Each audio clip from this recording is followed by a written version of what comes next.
What's going on, everyone? This is Tony Mars with the Melted Broadcast, where we dive into the unknown, my melted stories and experiences. This is my new platform that you can use to get your story out to the people. If you or anyone you know has an experience of the paranormal or out of this world, you can email me at themeltedbroadcast@gmail.com. Thank you, and welcome to the show. Welcome to the Melted Broadcast, Infinite Vision. We'll open your eye in a minute. Microphone to the witness. Now pull up a chair, take a listen, listen. Welcome to the Melted Broadcast, Infinite Vision. We'll open your eye in a minute. Microphone to the witness. Now pull up a chair, take a listen, listen. What's going on, everyone? Today's guest is Luis Esbura from Massachusetts, and he's here to tell us the story of the shadow people who tormented his childhood. Tell us a little background about you, and then we'll dive in from the beginning. What's up, y'all? I'm Louis Esmuria. I'm from Lawrence, Massachusetts. From the city I'm from, it's known as Immigrant City.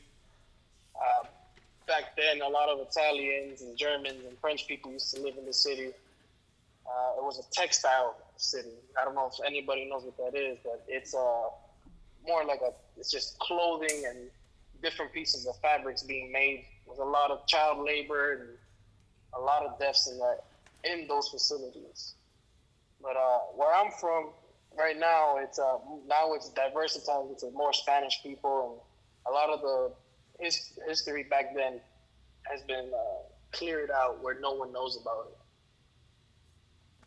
And that's why we're here.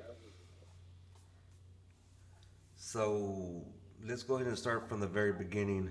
When you were a kid and when this stuff started happening to you. All right, so this all started when I was around 11 years old, I believe. Could be younger, but I would just be alone in my room, watching TV, playing on the games or whatever, and sometimes I would just see stuff like come across the room or like dart across and be middle of the night. So I know it wasn't a bird flying by the window. So I was always just skeptical about it. As a preteen, you try to make sense of it. You try to think like, oh, well, maybe it might have been a bat or something, but middle of the night, you can't make sense of it all. Yeah. I thought it was a ghost at one point, but I don't think it was at that point. And so, I kind of just let it be until, because it wasn't bothering me to the point where it's like, oh crap, I'm super scared now. But I just left them alone or left it alone. So it was just, after the first initial encounter, it became more frequent where I would see something dart across the room and it would just stay there. At one point, I would just look at it and it felt like it was staring back at me. And that's when I started reading up more on it, and I noticed that it was something called a shadow person. And so the more I read, the more I understood on it, and it tended to freak me out a little more because they said the shadow people torment the people around, but this one just stood there menacingly, and it just watched me. It never did anything to harm me except one instance, but other than that, it just watched me constantly, and it always just scared me. So this was like when you're asleep, or not when you're asleep, like at nighttime, or maybe during the day. Did it happen like certain hours of the day or certain hours of the night? No, it didn't matter the time of the day or what day it was. It happened whenever I was typically alone. Like it would just, if it could be first thing in the morning, I'd wake up and usually you open your eyes and start rubbing your eyes, just getting all the crust out and all that. And I would just see something dart across the room. I'm talking, it's a pitch black room. I couldn't, I didn't. How can you even see a shadow in a pitch black room? I don't know, but I saw it move across. He's just there waiting for you to wake up. Like, hey, Lewis, I've been waiting for you, He, guy. exactly. I was kind of scared at that point. I'm over here waiting for it to do something, and it never did anything. It just stood. It just stayed on the wall. Sometimes it would take the shape of like a physical person, but sometimes it would just be a blob. I could never make it out fully. And you said your first initial encounter. Um, what was that like? Can you specify that? The first encounter was just me sitting in my room one time and playing the game, like I said, and it darted across the room, and then it did it again, and it did it about 4 or 5 times, and then at one point I was kind of just staring at the one spot on the wall, and it looked like it was gonna come running across again, and it just stopped, and that's when the shadow grew, and it became like an actual blob, and I was just staring at it. I was scared. I was scared. I was just standing there watching this thing form on my wall, and I had no idea what to do. I didn't know whether to scream. I didn't know whether to burn the house down and run, or. Yeah. But it was a scary thing for me, just watching this blob just grow on my wall. And did do you have any siblings or anybody else that was there in the house with you? That are you the only person who was experiencing this? I was the only one who experienced this. My sister, on the other hand, she grew up with watching our cousins who had passed away. She grew up with his ghost.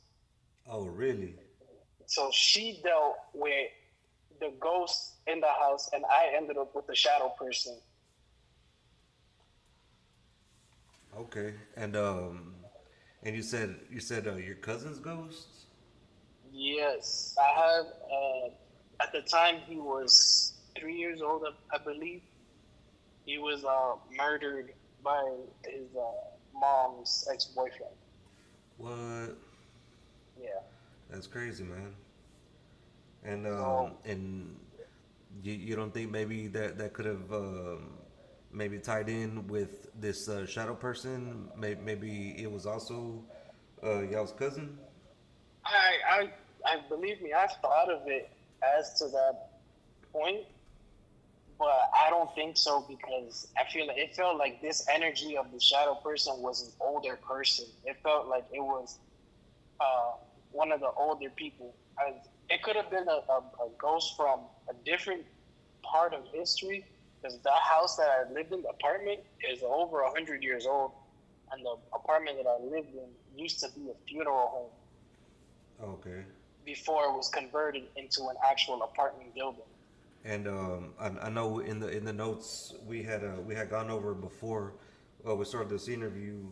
You had said that the funeral the home was a funeral home, I believe, for the children that they had passed away. In the textile mills, yes. Yes. Besides the kids passing away from the textile mills, it also used to be for the work. It used to be a lot of the workers in those mills. Because where I lived was far enough away for the media at the time. I guess back then, where the media wasn't as close to the textile mills, so people couldn't go back and forth, running across asking questions like, "Oh, so and so passed away in your mill," and then they would run back to the funeral home and all that. And these were kids that passed away in the mill. Yeah, there was a bunch of heavy equipment machinery, and you had these little kids running around, 7, 8, 9 years old, just running around because it was easy for them to fit behind the equipment and do all this other little labor tasks. Yeah. Did I know you said that this shadow person eventually physically came at you, or what happened with that? So there was one time I was on the phone with a friend, and I'm just chilling in the house. I'm on the phone with a friend. Yeah, it's super late, and all of a sudden, you know, my lights start flickering a little bit. I'm not paying much mind to it. And as soon as I like put my head on my pillow, my lights went out, and my body just felt completely like pinned down. So I'm over here trying to make sense of what's going on, and all I see from the corner of my room is the shadow forming. And at that point, I felt terrified. I felt super scared because I have never felt like this, and I felt it was super bad. Like it was just ready to come at me and like end my life.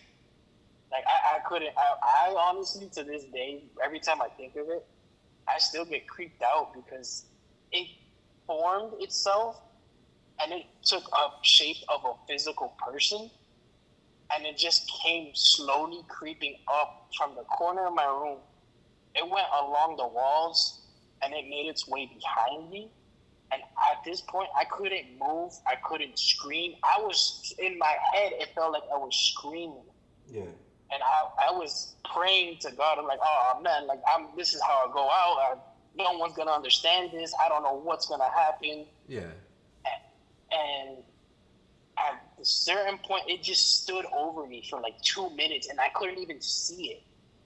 Like I could see like a glimpse of the shadow above me, but other than that, I couldn't see it, and I just felt pinned. I felt like I was losing my breath, and I was scared to the point where of no return. I'm like, that's it. I'm done. Like, a shadow person took me out, and now my death's gonna look like I killed myself or somehow.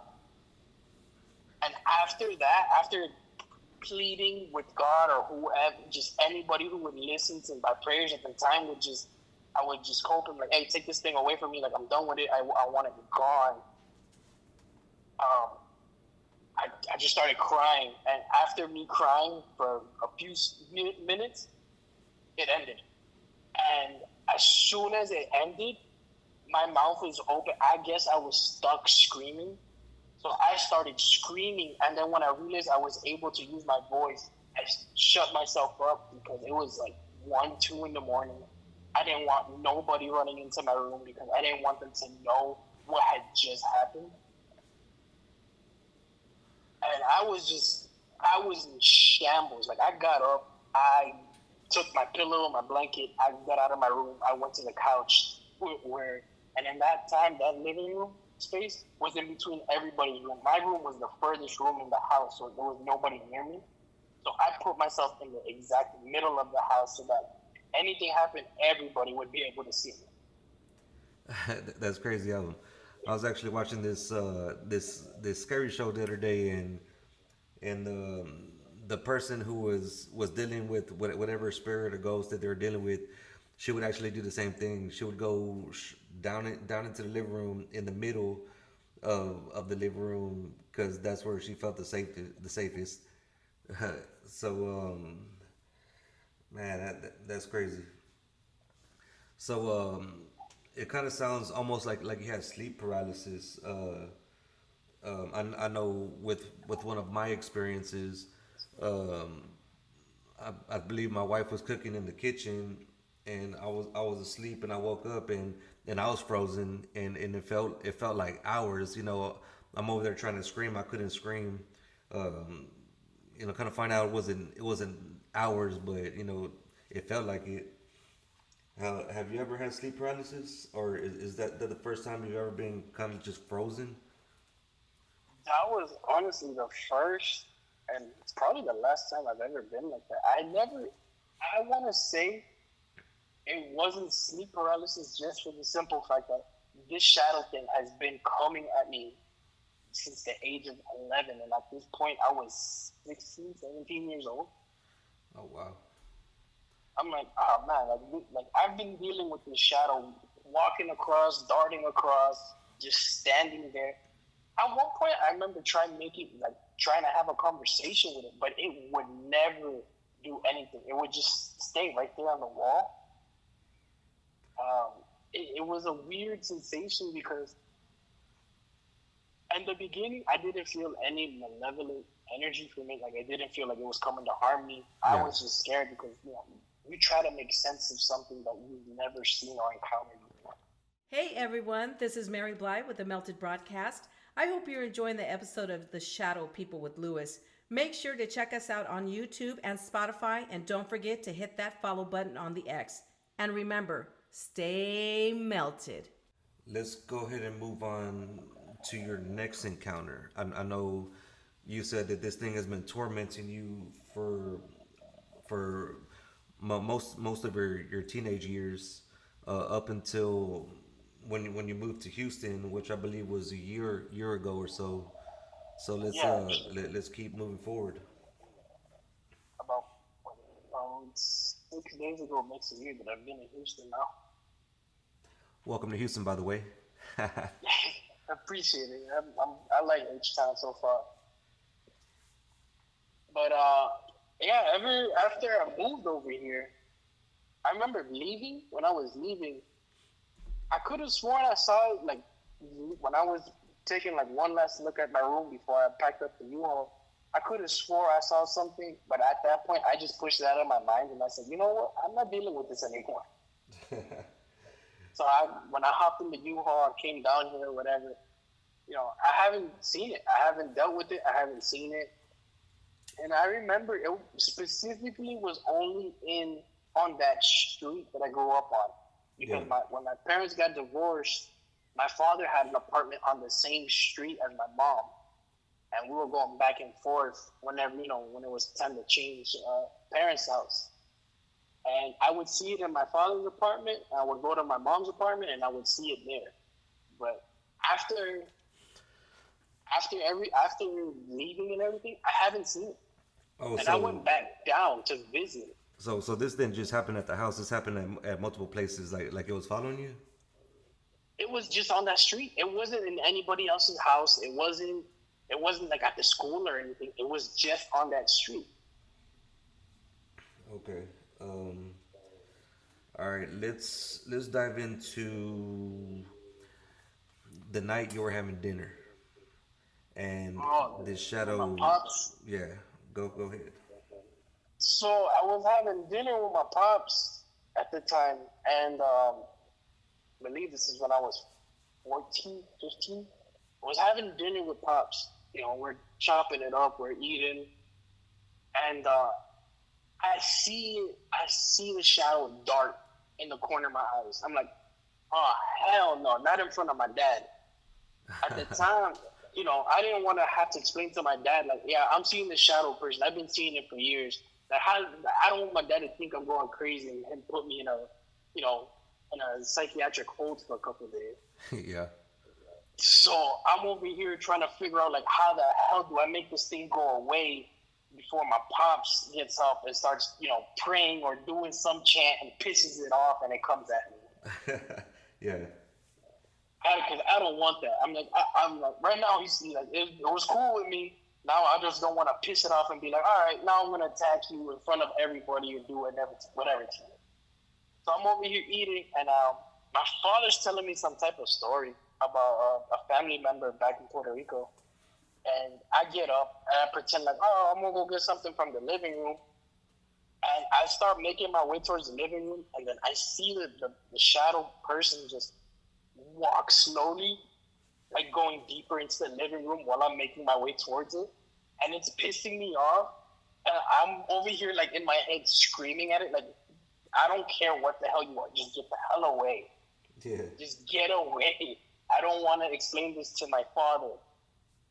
And it was going, and then at one point it just stopped. And I was like, oh, hell no. My father had just gotten up and started walking towards the living room himself because his phone was ringing. And I was like, oh, don't worry, Pops, go sit down. I'll go get it. He's like, no, it's probably something for work. And so I'm over here, like, I'm pooping bricks. I'm like, how the hell am I going to explain that I'm seeing this? Or that if he sees it, like, what do I even tell him?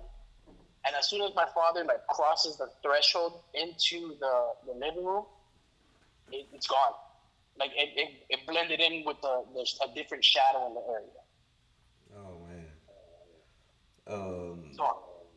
But wasn't your dad like a isn't he like a vet or something too?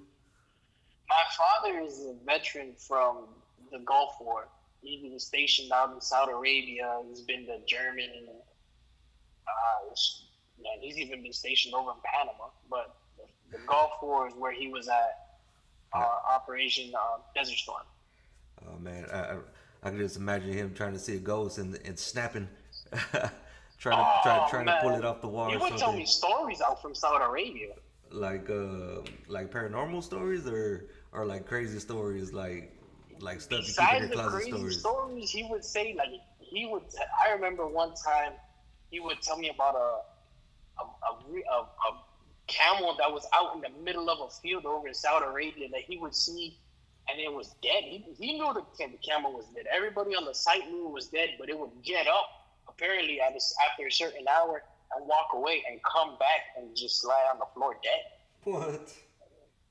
And I to this day, I don't question him because he doesn't like to talk much about his army days. Yeah. You know, I don't, and I try not to pressure him anymore about it.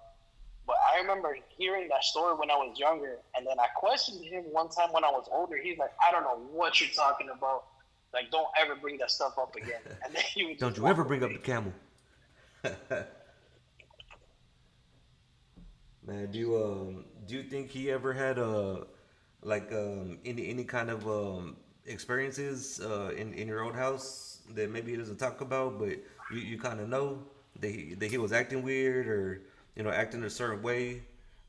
There have been times where I've caught my father super pissed off at the world for whatever reason at the time, and I would ask him like, "Hey, are you good? Like, are you okay?" And he would say like he would just get mad out of nowhere, and I couldn't tell if it was from his PTSD or if it was just whatever was in that shadow person in the house. Because later on in life, like I've spoken about it with my father, and my father was like, kid, I could have sworn I seen it too, but every time I would see it, I would just get super angry. What? So I don't know if it was the same person or it was a different person. I don't know if everybody has their own shadow person that sometimes people see it or whatever. But I remember him telling me he would get super angry at random ass time. Like even if me and my sister weren't at the house, he said he'd just be watching TV and he'd just get super angry after seeing whatever he saw go across the room. That's crazy. And I tell my pops now, like I started telling him the stories, and he's like, "Oh, well, you need to go to you need to get cleansed or something. You gotta come to the church with me." You need to go to church.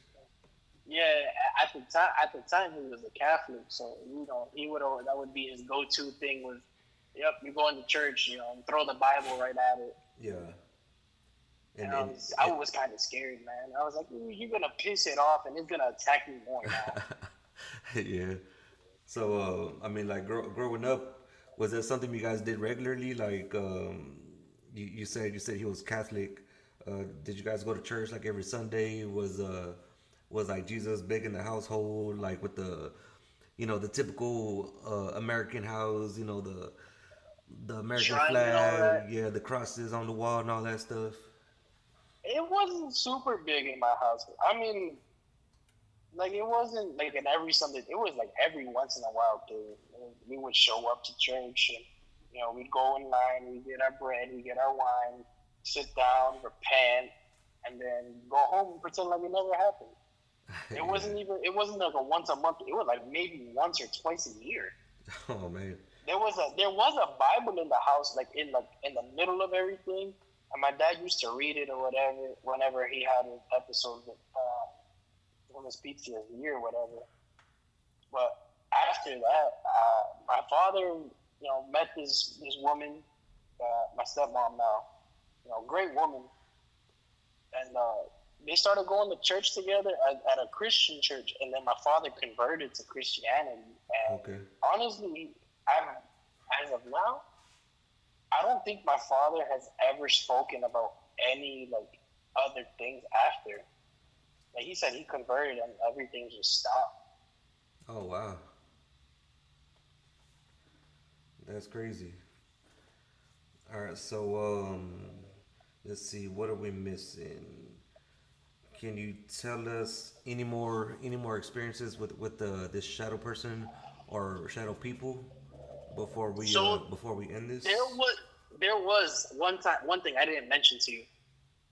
So I had family come over one time from New Jersey, and they would sleep in my room because I'm the boy. I have to give up my room, whatever. And I'm sleeping in the living room, and I remember my aunt texted me at like 3 something in the morning, and she's like, "Come to the room now." So whatever. I went to the room, and her and her boyfriend are on my bed, and it looks like from me like convulsing at one point. And I asked her, I'm like, "What the hell is going on? Like, did he do something?" And she's like, "No.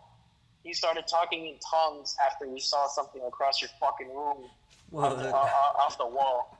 And I was No like, "What?" way. And she's like, "Yeah, it was a black thing that went across the wall, and he just started convulsing." And so we're over here trying to I thought it was a seizure, so we're trying to push him on his side, and she's getting ready to call 911, and he just stops and he looks at my aunt dead in the eyes, and it says, don't you dare." And I'm What? like, "Oh hell no!" So what I'm taking away from it is this shadow person was pissed off that I wasn't in my room, that somebody else was in my room. The shadow wants Lewis and Strictly Lewis. Yeah, like it's like there's only you. I want you. I don't want nobody else. That prime Because meat. it wasn't because after that, my aunt left. My aunt didn't want to sleep in the room. She didn't want to sleep in that house point blank after that. Yeah. She went the next day.